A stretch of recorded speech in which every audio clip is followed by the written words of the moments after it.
warahmatullahi wabarakatuh. Selamat siang sahabat Kemon.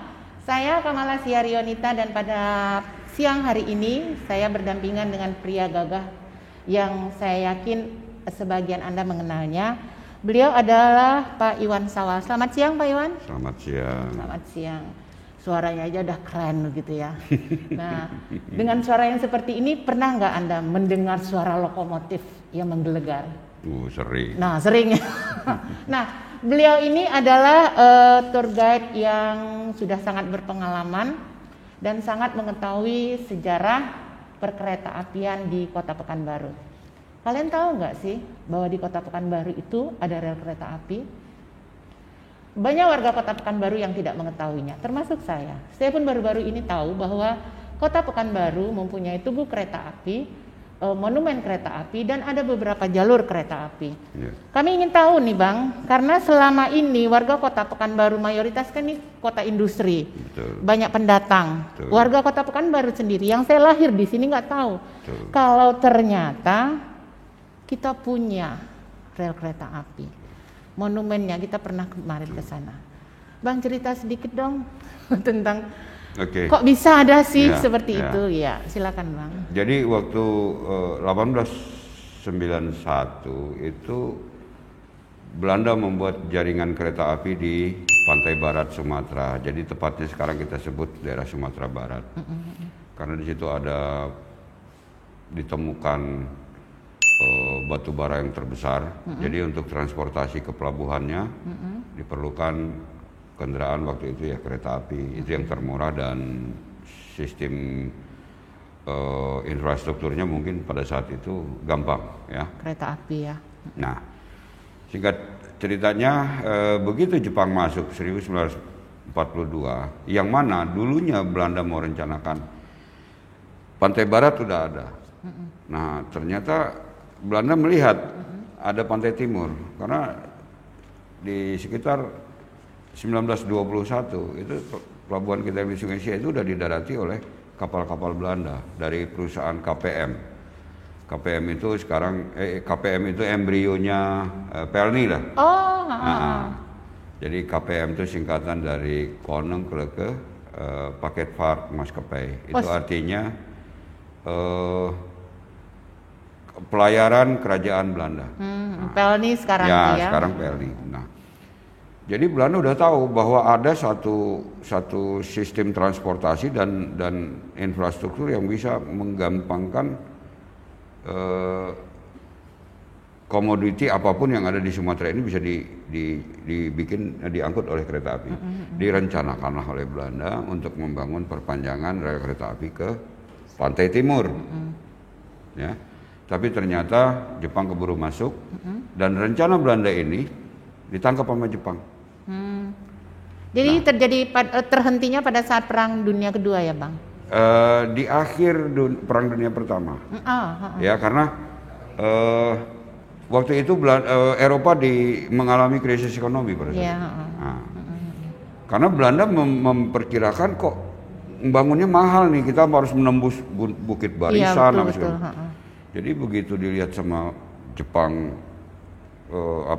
topografi kita dan petanya, oh ini bisa melewati, makanya dibangunlah dari Pekanbaru, pinggir Sungai Siak, yang sekarang tepatnya nggak jauh dari Pasar 50. Oh ya?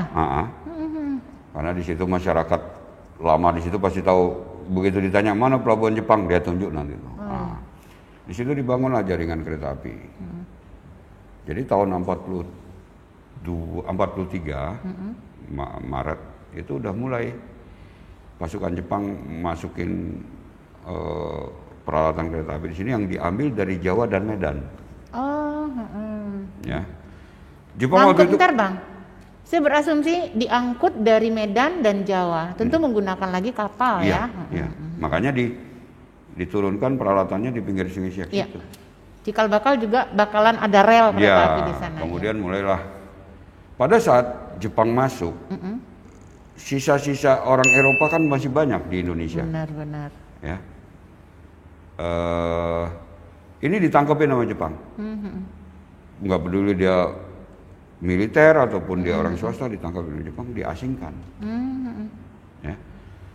Nah, orang-orang inilah yang oleh Jepang dipekerjakan untuk membangun rel kereta api. Subhanallah. Ya. Kemudian di Jawa, karena Jepang pertama masuk itu kan ke Banten ya. Mereka ngerekrut tenaga-tenaga muda itu di Jawa. Caranya gimana? Mereka pancing malam itu ada layar tancap. Nanti pemuda pada gerombolan ke sana, nanti pulangnya udah naik truk. Nggak boleh pulang ke rumah. Nanti dibawa ke pelabuhan, naikin kapal. Ya. Jadi orang-orang inilah yang terakhir kita sebutannya pekerja paksa Jepang ini disebut dengan Romusa. Jadi dibangunlah jaringan kereta api mulai dari pinggir Sungai Siak melalui sebenarnya ada jalan kecil ya, saya nggak ingat nama jalannya apa, tapi dari Pasar 50 tadi ya, Pak? Pasar 50 naik kira-kira ke jalan kecil itu sejajar dengan jalan Sungai Rokan sekarang, terus menuju ke kuburan di SMP 7. Iya, jalan lokomotif. Makanya nama itu disebut jalan lokomotif. Oh ya, jadi begitu ya sejarahnya. Mengapa disebut jalan lokomotif? Karena memang alurnya. Itu namanya, kalau di istilah perkeretaapian itu namanya railbed. Ya. Jadi alas tempat landasan tempat jalan kereta api itu diletakkan gitu. Masih bisa kita jumpain itu Pak? Nanti itu sampai ceritanya ke situ. Siap. Rasanya nggak sabar. Jadi jalannya sampailah ke jalan lokomotif, kemudian diperkirakan naik sampai jalan Irian Jaya itu samping lah, nggak begitu di jalan Irian Jayanya, tapi menembus ke pom bensinnya TNI AD, kemudian nyebrang turun di sini dekat kantor Dispusip ini, di samping ini jalan Beringin ini. Ini dulu railbed sampai nanti di dekat SPN. Nah, begitu dia tikungan dekat SPN, dia masuk ke SD itu, keluar nanti di Kopan, keluar dia nanti di dekat sekitar Mr. Baywalk. Nah, di situ dia nyebrang ke arah Jalan Pinang, makanya di situ ada namanya jalan lokomotif, jalan kereta api. Nah, itu yang terus ke bandara, terus ke Tratabulu, terus ke sampailah ke Lebuang Bacang, Talu Kuantan. Nah, setiap posnya mereka bekerja ini dibikin camp. Jadi camp awal untuk pembongkaran rel ini di sekitar pelabuhan ya, yang sekarang kalau kita bisa lihat masjid itu, masjid yang di ujung Sudirman. Dekat ini ya, Pelita Pantai dulu ya. Nah, di belakang situ tuh itu dibikin camp. Diperkirakan camp itu untuk tempat mereka tinggal itu sekitar nggak berapa jauh dari Pasar 50 ya. Camp pemuda-pemuda yang nonton camp Romusa itu. Jadi itu untuk pemasangan dari mulai peletakan sampai ke sini ya. Nah, kemudian dibangun lagi camp di sekitar Hotel Pangeran. Atau yang dulu mungkin Bu Mala ingat ada rumah potong dulu di belakang. Tahu ya rumah potong. Itu dulu tuh bekas. Berarti di belakangnya Hotel Pangeran. Ya, di belakang Hotel Pangeran. Kemudian di situ juga itu camp 2. Nah, itu untuk membangun rel kereta api mulai dari diperkirakan dari sekitar SMU 8 itu, SMA 8 sampai ke Pangkerang situ. Nah, kemudian ada lagi KM 3. 3 itu dibangun di sekitar Kubang. Kemudian karena di sana itu rawa, jadi KM itu dibangun dari kayu aja sama Jepang. Atapnya gede gitu, daun. Jadi sebentarnya udah kena banjir gitu. Yeah. Kontur ini lahannya nggak bagus ya. Lahannya juga kita kan banyak gambut ya. Iya, benar-benar. Akhirnya dipindahin ke Tratabulu. Di pinggir sungai dia bangun 2 camp, satu pinggir camp sebelah sini, camp 3, kemudian seberangnya ada camp 3A. Tapi kalau dari jembatan Tratabulu sekarang tuh kira-kira ke kanannya 2 kilo. Kilo kanan ya, dekat masjid itu ya? Ya. Nah itu yang terus ke Sungai Pagar, Simalinyang, ya itulah sampai ke Lipat Kain. Sampai sekarang masih ada tuh bangkainya masih di ada Lipat ya? Kain. Nah, Jepang itu tidak mempunyai satu pemikiran konstruksi yang bagus. Beda sama Belanda. Iya benar. Jadi dia membangun tuh asal-asalan aja pakai kayu karena itu yang ada saat itu. Sementara dia ngambil rel dan lokomotifnya Dari Jawa. itu dari Jawa yang berat-berat. Benar. Jadi waktu menyeberang sungai Indragiri, nyeberang sungai Kampar Kiri ya, itu jembatannya banyak oleng. Jadi ada beberapa lokomotifnya yang jatuh. Nah, tenggelam. Jadi itulah sejarahnya dulu. Nah, Jepang rencananya membuat jaringan rel kereta api itu untuk mengangkut batu bara dari desa Tapi namanya, itu di dekat Petai, masuk ke dalam. Di mana? Desa Petai.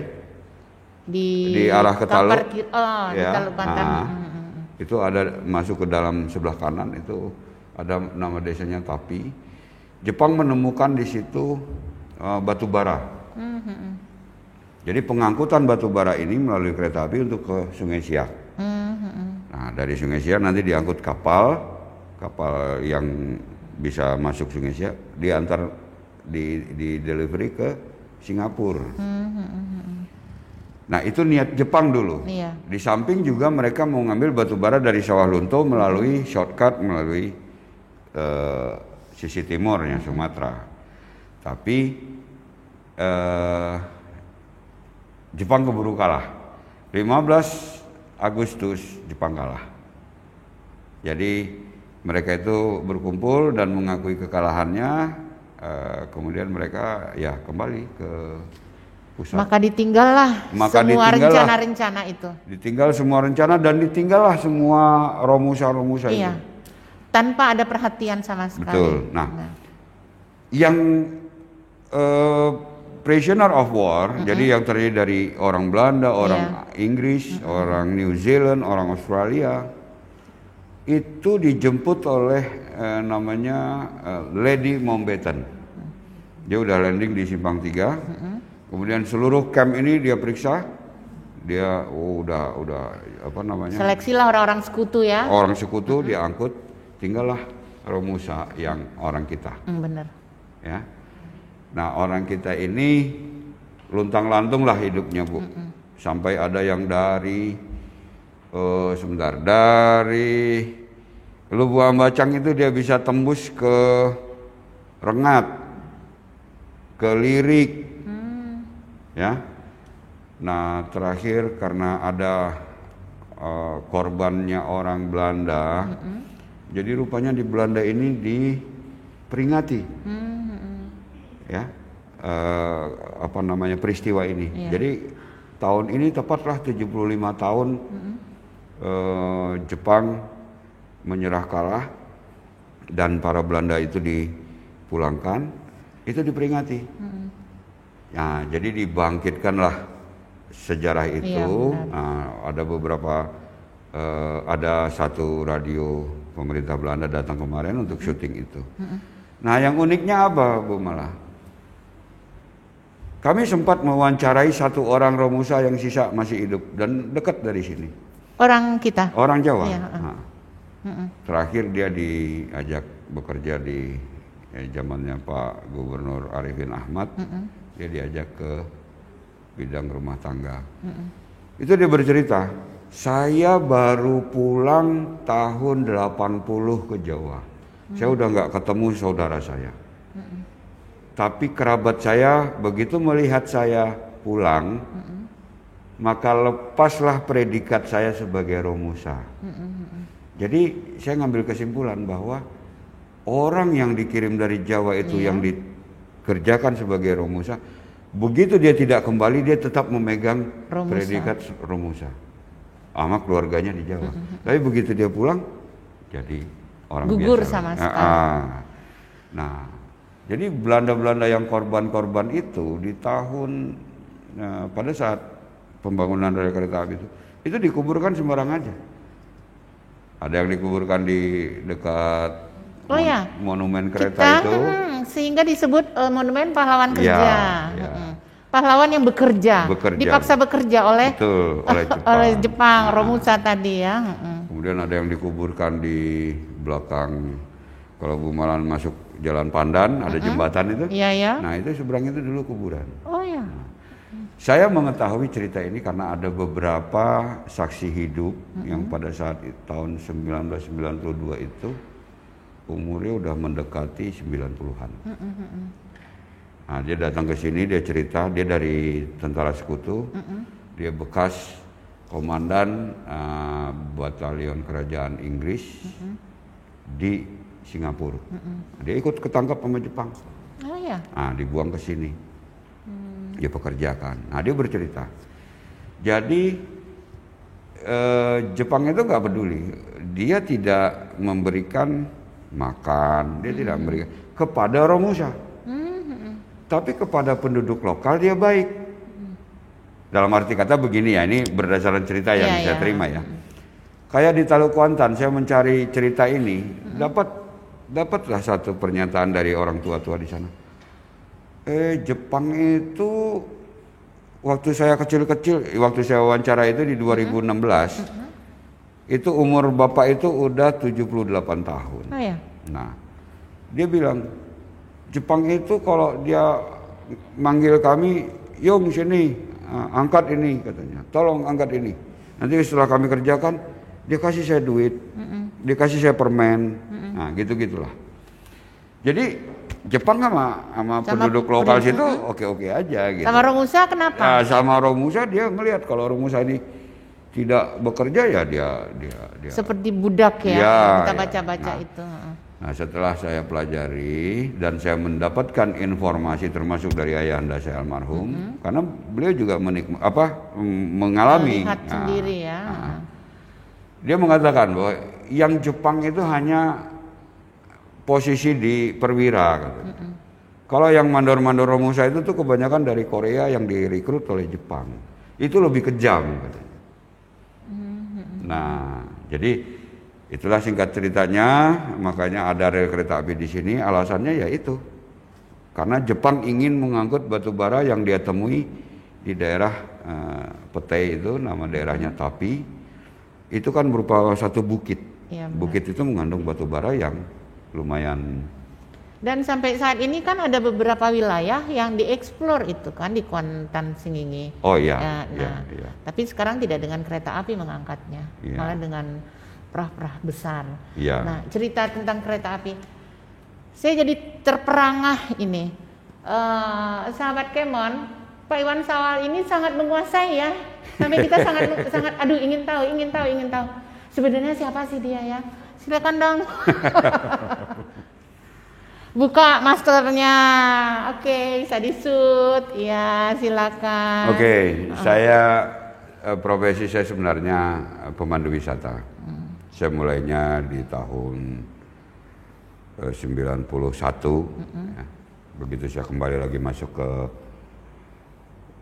Pekanbaru, saya melihat. Sebentar, pemandu wisata di mana, Pak? Jadi begini. Waktu itu saya masuk ke bisnis pariwisata. Basic saya nggak di situ sebenarnya. Cuma saya ngelihat pariwisata ini kok kerjanya happy gitu.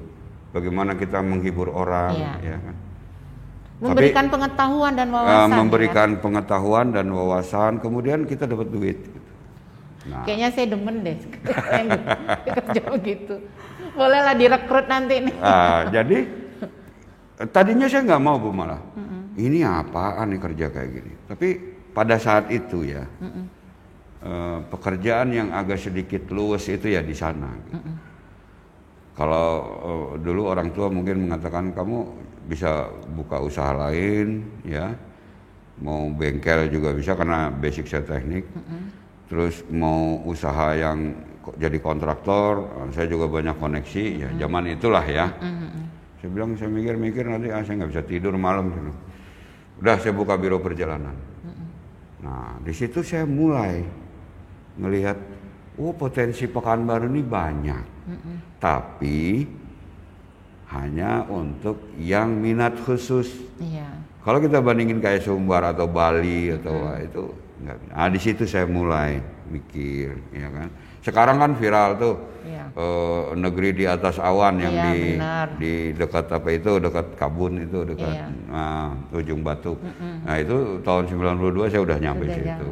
Nah jadi itulah yang menyebabkan saya mulai menyukai pariwisata. Kemudian saya ambil satu spesifikasi. Oh berarti special interestnya Pekanbaru ini apa? Nah 92 itu mulai ada satu cerita orang tua ke saya, ya kan, dilalah aja gitu. Terus tiba-tiba kok ada orang Belanda datang ke saya, dianterin sama salah satu airlines di Pekanbaru ini. Bang, ini orang ini dia mau cari sejarah ini. Terus saya dikasih buku sama dia. Terus saya pelajari, oh ini tempat main saya dulu di Tanjung Runi, saya bilang kan. Nah mulai di situ saya tertarik, saya tanya orang tua saya tanya sama orang tua yang ada. Disitulah muncul cerita. Jadi memang sejarah itu ketika tidak ada dokumennya, Tuh. diambil dari penutur-penutur Penutur-penutur, aslinya. ya. Jadi Pak Iwan Sawal atau Bang Iwan Sawal ini boleh kita katakan adalah salah satu penutur yang mendengarkan dari penutur Betul, asli. betul. Dan itu kalau dijadikan tempat wisata sejarah, itu saya rasa ketika itu dieksplor, dikelola dengan baik, rasanya sangat luar biasa. Ya sayang itu. Cuma dulu saya pernah ada satu usulan seperti itu sama pemerintah provinsi, tapi mungkin ada pertimbangan-pertimbangan yang saat itu belum, ya. Jadi itu tidak terlaksana. Nah terakhir ya diambillah dari beberapa depo atau di beberapa tempat yang ada di Tanjung Ru itu, diambil ditaruh di monumen. Ya. Nah kenapa di situ dijadikan Nah monumen? itu yang mau saya tanyakan. Kenapa di sana? Sementara yang kita tahu tadi penjelasan dari Bang Sawal mulai dari pelabuhan, jalan lokomotif sampailah mau ke Taluk Kuantan. Lo tiba-tiba kok di sana? Emang ada alurnya ke situ? Jadi dari penutur orang tua dulu katanya terjadinya ini kenapa di situ jadi monumennya monumen. ya. Waktu Pekanbaru keluar SK yang menetapkan Pekanbaru menjadi ibu kota provinsi Riau. Setelah dari Tanjung Pinang ya. Dikirimlah waktu itu kepala konsorsiumnya Bapak Haji Kaharudin Nasution. Dia seorang angkatan darat.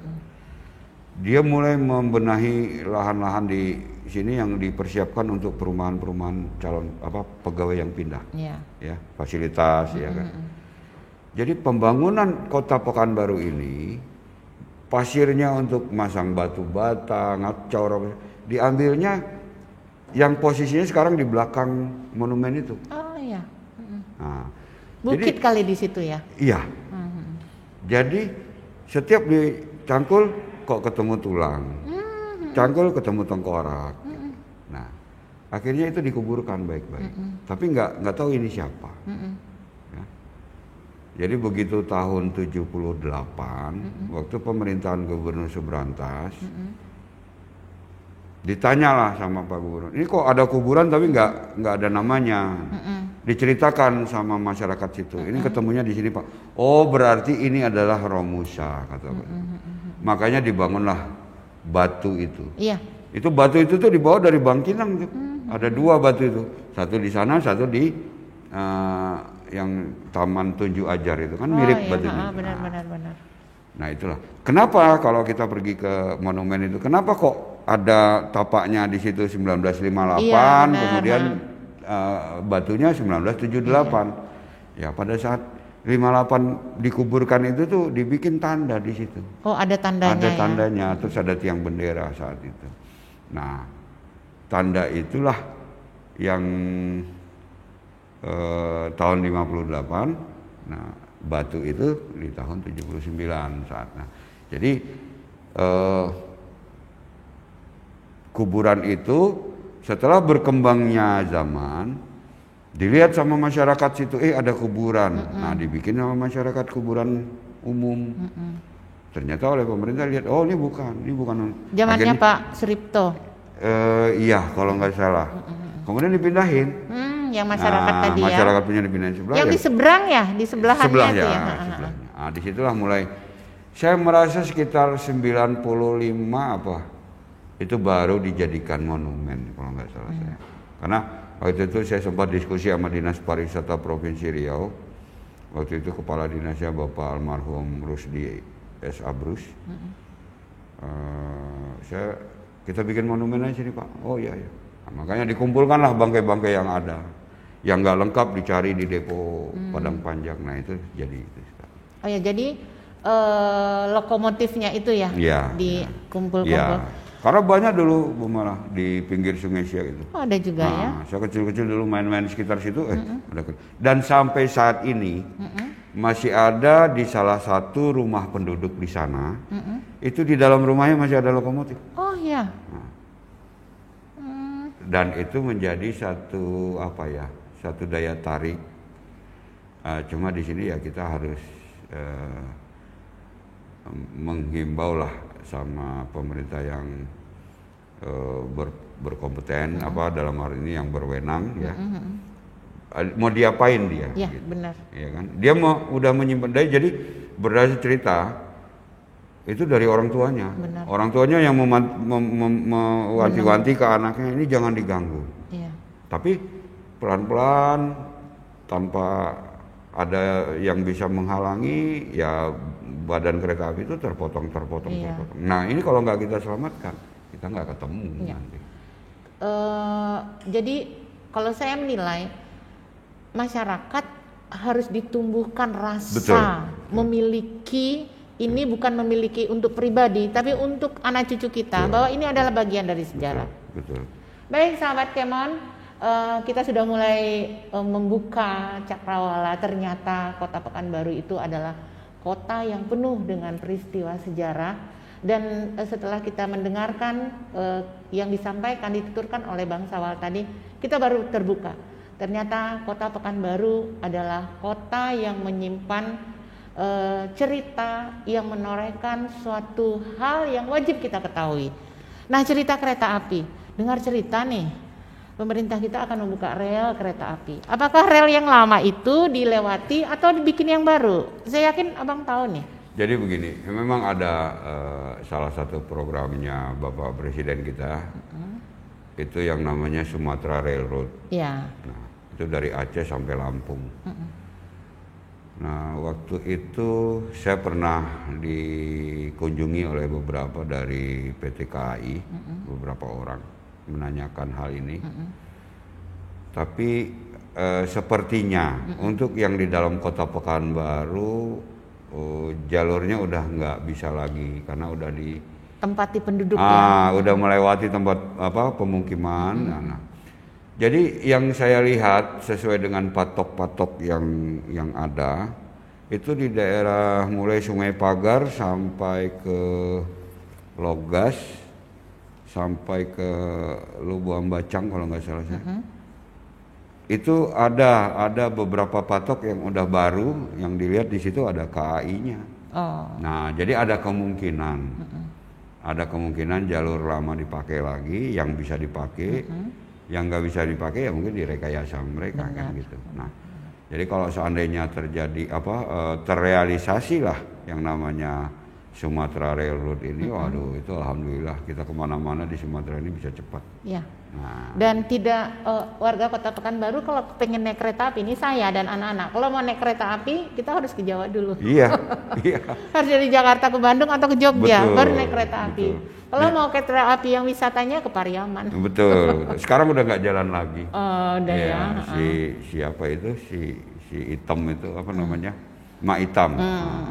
Jadi mudah-mudahan kita berharap dari penuturan Bang Sawal tadi kita menambah pengetahuan kita. Ternyata ada rencana pemerintah kolonial Belanda membangun rel kereta api karena terjadi perang dunia, lalu diambil alih oleh Jepang dikarenakan pemahaman untuk konstruksi tidak memahami, akhirnya terbengkalai dengan terjadinya menyerah ya Jepangnya. Oke. Ya, kalau waktu Jepang menyerah itu kan karena sekutu ya. Tapi Jepang mengapa membangun ke daerah Lubuang Bacang, ya kan, Talu Kuantan? Karena dia melihat ujungnya itu di Muaro dekat Sawalunto.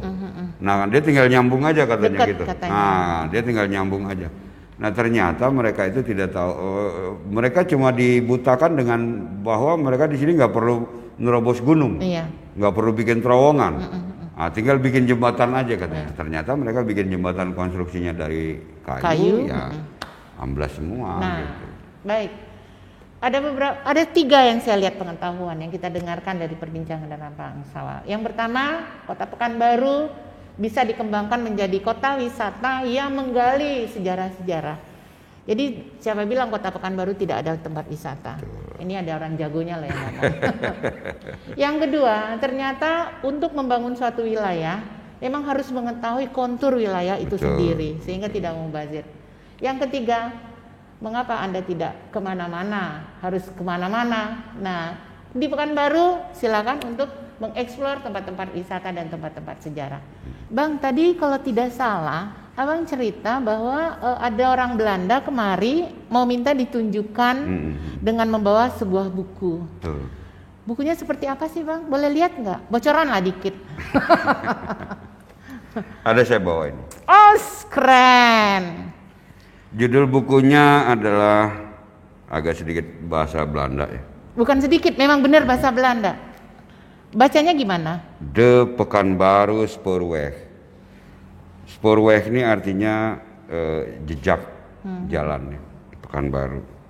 Jadi boleh dikatakan Spoorweg ini diartikan sebagai rel kereta api atau rel line ya, railways. Pekanbaru ya di Pekanbaru. Nah, jadi buku ini menceritakan semua tentang apa-apa yang terjadi. Mungkin.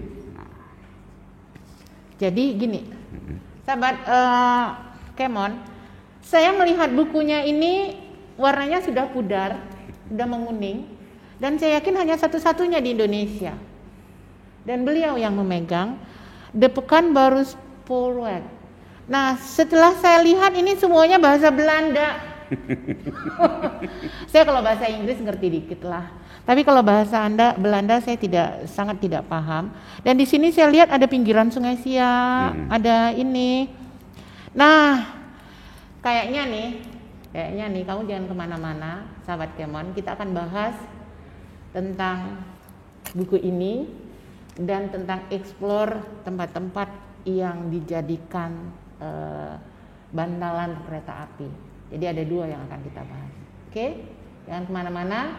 Saya akhiri pertemuan kami ini dengan mengucapkan terima kasih. Terima kasih Bang Sawal sudah hadir dan sudah membawa buku satu-satunya di dunia ini. Enggak lah. Dan saya berharap ini dijaga dengan baik. Ya. Oke, saya Kamala Siarionita dan Iwan Sawal. Iya, Bang Iwan Sawal mengucapkan terima kasih. Sampai jumpa. Assalamualaikum warahmatullahi wabarakatuh.